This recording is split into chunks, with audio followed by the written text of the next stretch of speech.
اتنی برکتوں والا مہینہ، اتنی شانوں والا مہینہ ماہ رمضان۔ میرے نبی پاک صلی اللہ تعالیٰ علیہ وسلم نے فرمایا شعبان میرا مہینہ ہے، رمضان میرے رب کا مہینہ ہے۔ آپ نے کچھ باتوں کا بڑا ہی خیال رکھنا ہے۔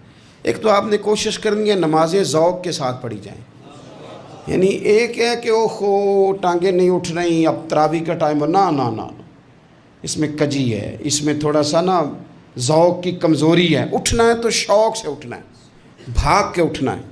آپ نے مسجد کے ساتھ دلچسپی پیدا کرنی ہے، کوشش کرنی ہے مسجد کی صفائی بھی رمضان میں ہمارے ہی سے ہی آئے۔ اپنے علاقوں کی مساجد کی صفائی، نماز شوق سے پڑھنی ہے، شوق سے۔ آپ نے رمضان المبارک میں کوشش کرنی ہے کہ آپ یہ کہیں کہ زیادہ سے زیادہ میں دوسروں کو نواز سکوں، میں چپکے سے پہنچوں کسی غریب تک، خود سے جاؤں اور رمضان سے پہلے جاؤں، تاکہ وہ پہلا روزہ جو اس نے رکھنا ہے وہ اسی لنگر سے رکھے جو میرے حصے میں آئے، اور اس کو اپنا محسن سمجھیں جس کی وجہ سے اللہ آپ کو ثواب دے رہا ہے، اس کو محسن سمجھیں جس کی وجہ سے اجر مل رہا ہے۔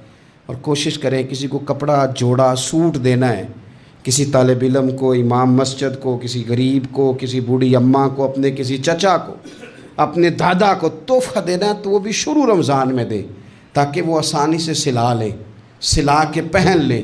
رمضان میں ہم نے قرآن پاک سے پیار کرنا ہے، قرآن پاک سے پیار کرنا ہے، صبح بھی تلاوت، دوپہر بھی تلاوت، بچوں کو ذوق دلانا ہے، شوق دلانا ہے۔ ہم نے قرآن مجید رمضان شریف میں تراویح میں ذوق سے سننا ہے، کھڑے ہونا ہے۔ پھر رمضان المبارک کے اندر احساس ہم نے بہت زیادہ پیدا کرنا ہے۔ ہم نے دیکھنا ہے کہ میں کس جگہ میری ضرورت ہے، میں کس طرح کر کے کام آ سکتا ہوں، وہاں اپنی خدمات کو پیش کرنا ہے۔ پھر اس سے آگے آپ بڑھیں گے۔ رمضان شریف کے اندر سحری میں اٹھنا تو ہے نا جی، دہی لینے بھی جانا پڑتا ہے، دودھ لینے بھی کئی دفعہ جانا پڑتا ہے، تو اٹھنا تو ہے۔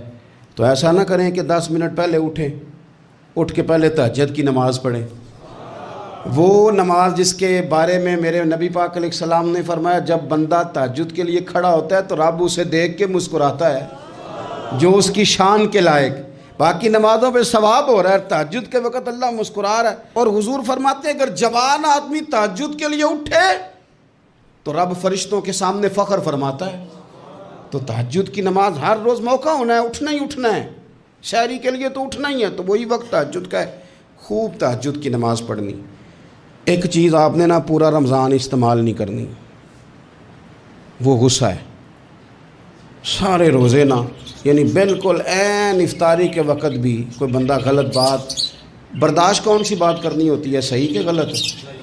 صحیح کو تو برداشت کرنے کی ضرورت ہی نہیں ہوتی، برداشت کرنی غلط بات ہوتی ہے، اس کو سہنا ہے، اسے کہنا یار روزے ہیں، رب کی رحمت برس رہی ہے، جا میں نے تجھے اللہ کی رضا کے لیے معاف کیا۔ اور ذہن میں حدیث رکھنی ہے کہ حضور نے فرمایا تو رب کے بندوں کو معاف کر، اللہ تجھے معاف فرمائے گا۔ رمضان شریف میں اور سعادت کے ساتھ اور پیار کے ساتھ، اور غیبت نہیں کرنی کسی کی بھی، کسی ادارے کی نہیں، کسی بندے کی نہیں، غیبت نہیں کرنی۔ آپ کو حدیث میں ملے گا کہ نبی پاک علیہ السلام نے کچھ بیویوں سے کہا تھا کہ تم نے تو روزہ توڑ دیا ہے، اور تم نے حلال کے ساتھ رکھا تھا، حرام کے ساتھ توڑ دیا۔ یا رسول اللہ کس طرح؟ فرمایا غیبت نہیں کی تم نے، مردہ بھائی کا گوشت نہیں کھایا، یہ بہت بڑا جرم ہے، اس سے بچنا ہے۔ موبائل کم استعمال کرنا ہے، اور مہربانی کریں کم خبریں دیکھیں، جو خبریں عورتیں پڑھتی ہیں ان خبروں سے بھی پرہیز کریں۔ کوئی ہم نے بڑا سال 11 مہینے سیاسی تبصرے کر لیے، کیا انقلاب آیا پھر ملک میں؟ تو رمضان کا مہینہ سیاسی تبصرے رہنے دیں، زیادہ وقت مسجد میں گزاریں، زیادہ وقت اللہ کے گھر میں گزاریں، زیادہ ٹائم آپ تلاوت قرآن پاک میں، استغفار میں، درود شریف میں گزاریں، ایک دوسرے کے ساتھ پیار کریں، ایک دوسرے کے کام آئیں۔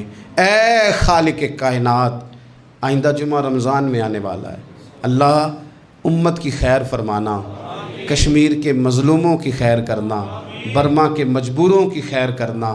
پاکستان تیرے نبی پاک علیہ السلام کے نام پر، کلمے کے نام پر بنایا گیا وطن ہے، اللہ اس میں دین کا جھنڈا نافذ فرما دے، اس وطن عزیز کو قیامت کی صبح تک قائم فرمانا، اور اللہ ہم سب کو بھائی چارے سے، پیار سے، محبت سے، ایک دوسرے کے احساس میں زندہ رکھنا۔